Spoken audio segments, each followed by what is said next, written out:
Well. Who's back on the channel? Back again.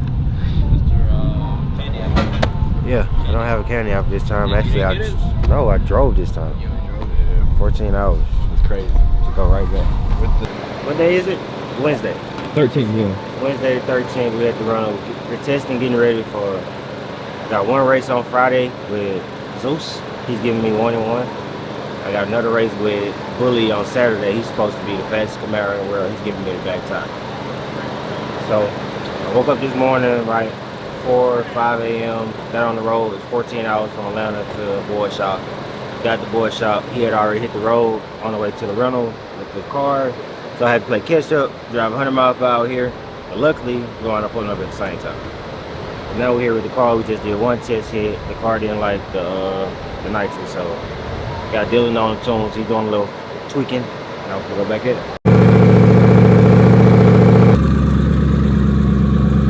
We just got here, unloaded. They're about to stop prepping the track, and Cameron's gonna make his first hit.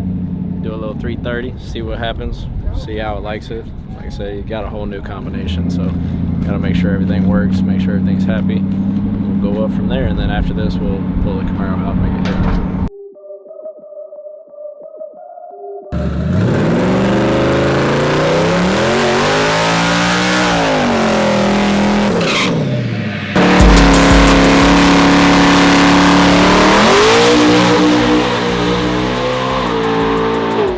That noise freaks me out every time, dude, on the diesel. It sounds like tires screeching. Running good though.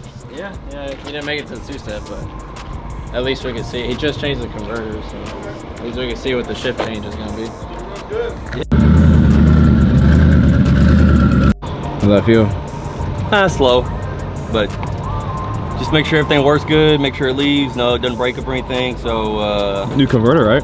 yeah, new converter and everything. So I'm gonna turn it up quite a bit now, make sure the log's good, make sure everything's good with fuel. See what the shift change was at least. Yeah, Like the converter, if it's tight or loose. Yeah. Sounded good though. You can feel it kind of fall down a little bit, like it needs more power, but I mean it felt okay. What do you damn near did a wheelie at the 60. When the power came in, it almost picked it. I didn't have my phone, but it looked like record it. I didn't have my phone. Okay, because that's what I'm trying to figure out. He got it. Okay, I'm trying to figure out if I need to tighten up the front end some, because I need to bring it in a lot faster in the front. Where? 14, 15? These have 18 clicks. Is it like, or it might be 18, I don't know. I'd go up 2 clicks on the rebound.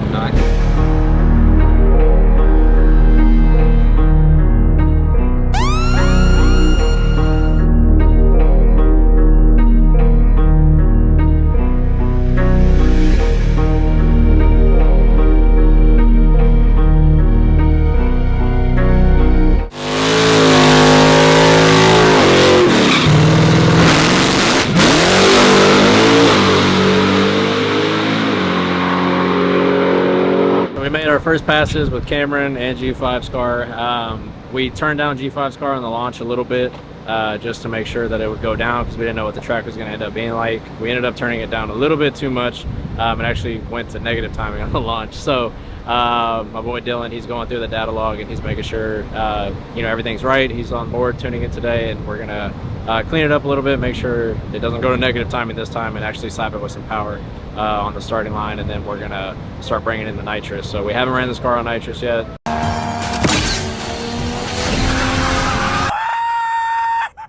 This is why we came out here today, to see what it would do on it. So Cameron made some changes, about to go up with his car right now, and then by that time we should have a revision from Dylan, and then we'll go make another pass on the Camaro.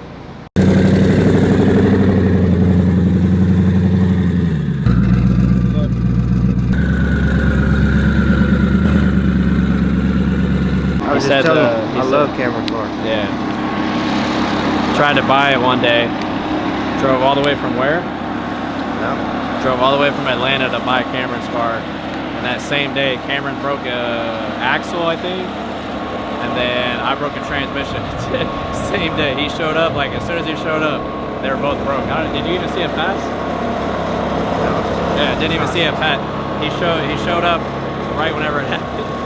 About Cameron car, like Wood was saying, I drove 14 hours here to buy Cameron car at this exact track, and it broke. And I came here to get Cameron 6 figures for it. So I don't know who was more sad. I don't know if I was more sad driving 14 hours with 6 figures and seeing the car break in front of me, or him getting ready to sell the car for 6 figures and the car breaking right in front of the customer. But now, hey, we race together. Just about to make a hit now. Right after this, we gotta ice my car down, come up here and make a second hit on and see what Dylan do.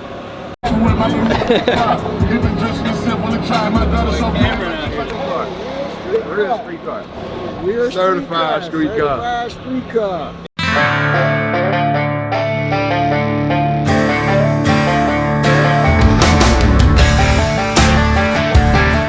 See how this goes, and then if everything goes good, man, we're gonna try and turn it up some. Try and get consistent, get ready for Alabama. So that's all we're trying to do. Close 11 hours and 53 minutes to Steele, Alabama. Straight out here. 14 hours straight to the track. 5-hour testing. 11 hours back home.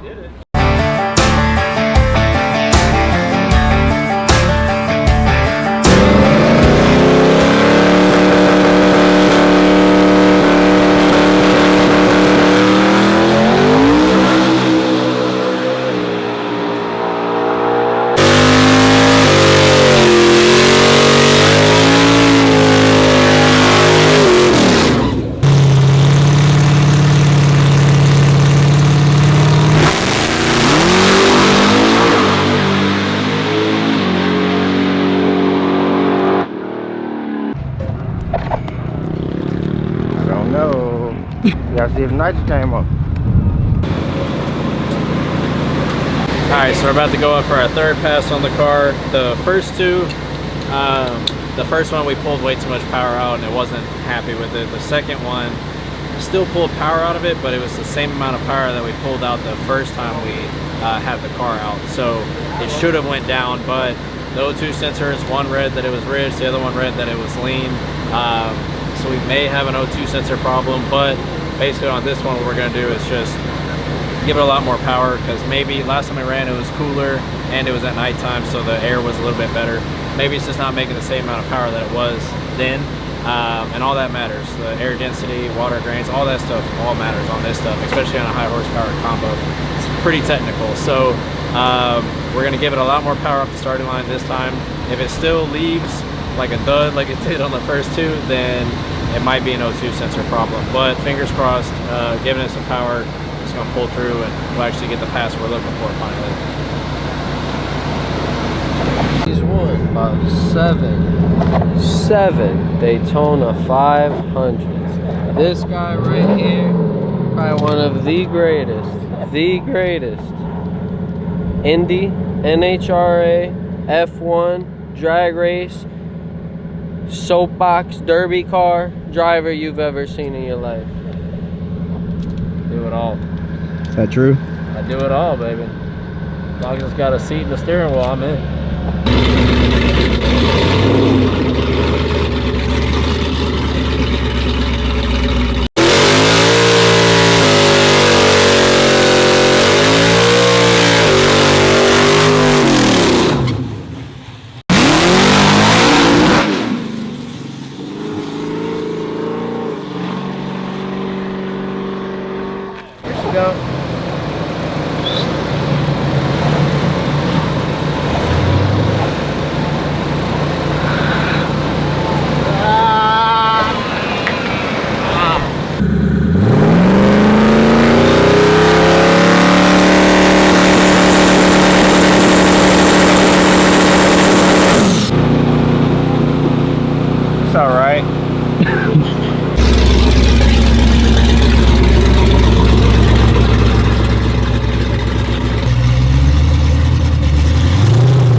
So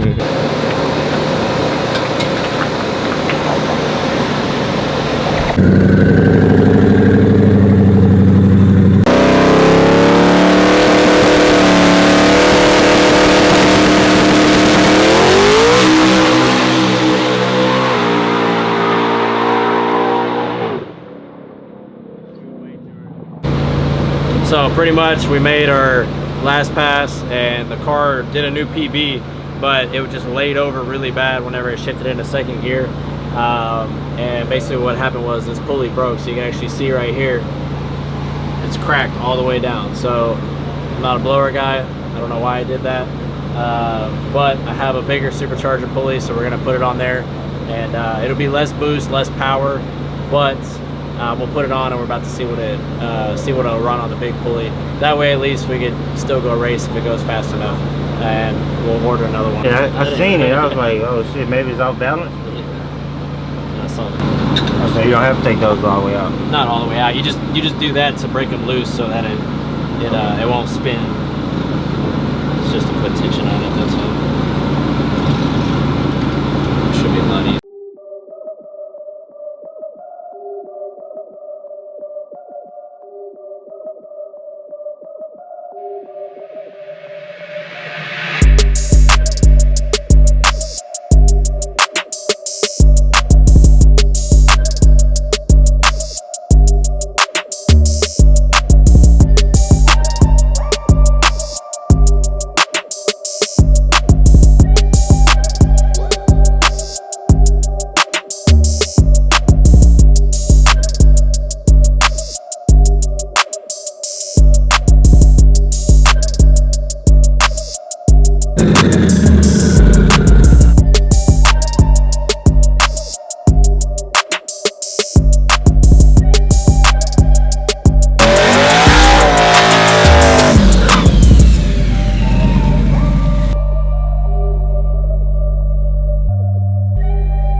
That's my boy. That's my boy.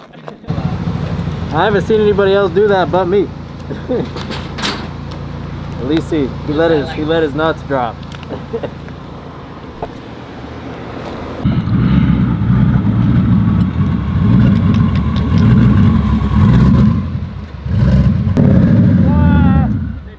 That's how you fucking drive, Cameron. And that whole flowed the whole way. Dude, you did it perfect. But the reason why it did it is because it hit the tire and it was like, bruh, and then when the power came in, it just rose. So if you hit it on the starting line, it's not gonna wheelie. Yeah. Nah, like as soon as it started coming up, I was like, man, I might as well do something cool. Hey, you did do some cool shit. Yeah.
No.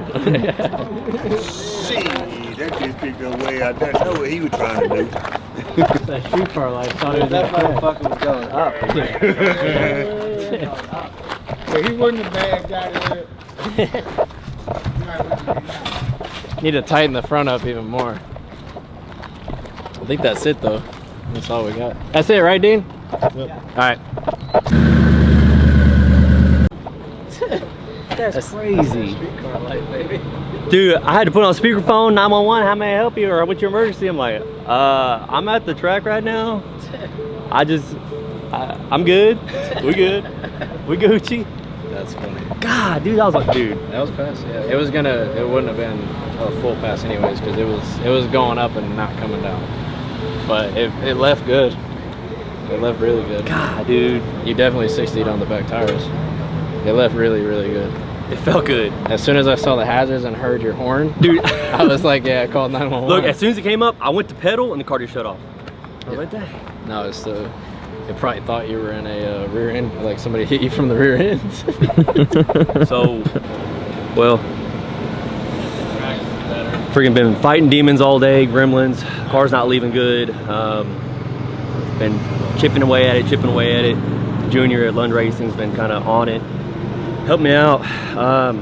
It's a new setup, new converter, new build. Everything's a lot, I guess, tighter down low, but looser up top. So we're trying to get everything down low and put more power into it. As you when the passes, it wheelied, and I tried to ride it out as much as possible. Ideally, you don't want to do that, but I just wanted to see what it did on the back tire. I mean, it did pretty good, 8th mile, but came back, made some changes, went ahead and bumped it up to the front end, like a lot, like added 4 more pounds of boost at the launch, trying to hit it harder. That was the last hit of the night, so I had to rush up there. Everything cooled off, but went out there, made it lick, and I mean, it was going good. Still started carrying the tires, but the car left so hard. The car shut off, hazards came on, horn started blowing, and then my phone called 911. So I guess next time I might, well, I guess, you know, my phone's still hooked up to it, so I might disconnect it next time or try and figure out how to disconnect that. But I've never had that happen to me before, so that was kind of fun. But sucks, but fun. But now we're kind of not 100% tested, but I feel confident, you know, by the 60 foot we did, that we're good to go to Alabama tomorrow.